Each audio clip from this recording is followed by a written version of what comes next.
Okay. Meron tayong 2015 na Dodge Ram.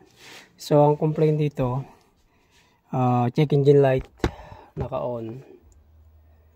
Yan. Tapos, ang code niya P018C saka P1B DVD. Fuel pressure sensor circuit low saka fuel sensor rationality. So ito madali lang i-test to. So ito yung fuel sensor.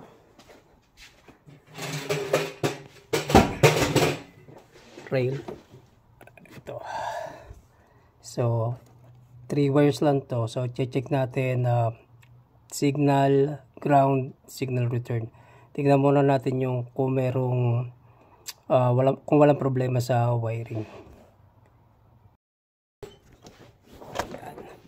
So 3 pin, 5 volt reference, yung gitna ground, yung isa signal return. So gamit tayo ng multimeter, lagyan natin sa volts, tingnan natin kung merong 5 volt reference. Una, first pin,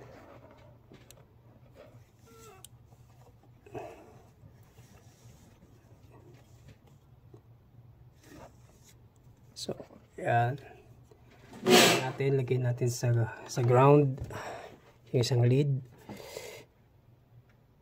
So meron tayo 5 volts. Tingnan naman natin yung ground. Next, sa gitna.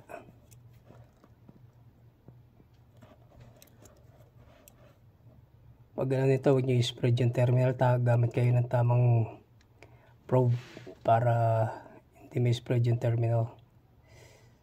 Yung pinning.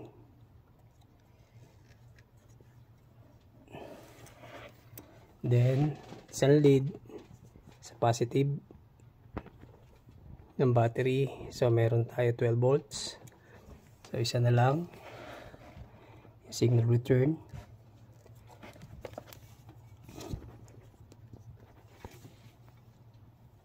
Tingnan natin kung meron tong 5 volts ulit. Then isang lead sa battery negative.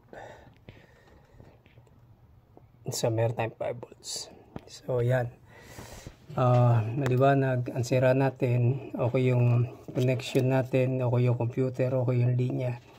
Ang sira natin yung fuel sensor rail. So kailangan natin palitan to. Okay, so sa pagpapalit nun, tanggalin muna natin yung fuse ng fuel pump para hindi mag-spray. So tanggalin natin itong fuse. So meron naman diagram, basahin nyo na lang kung nasan yung fuse. Tapos pa-startin natin yung sasakyan hanggang sa mamatay.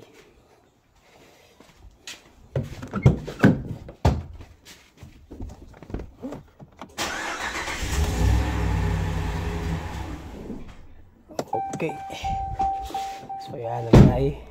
So pwede na natin tanggalin yung fuel rail para hindi mag-spray ng masyadong gasolina.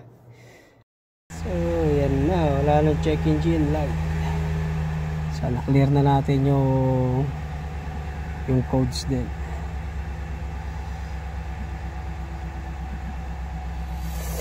Yan na, hindi na bumalik.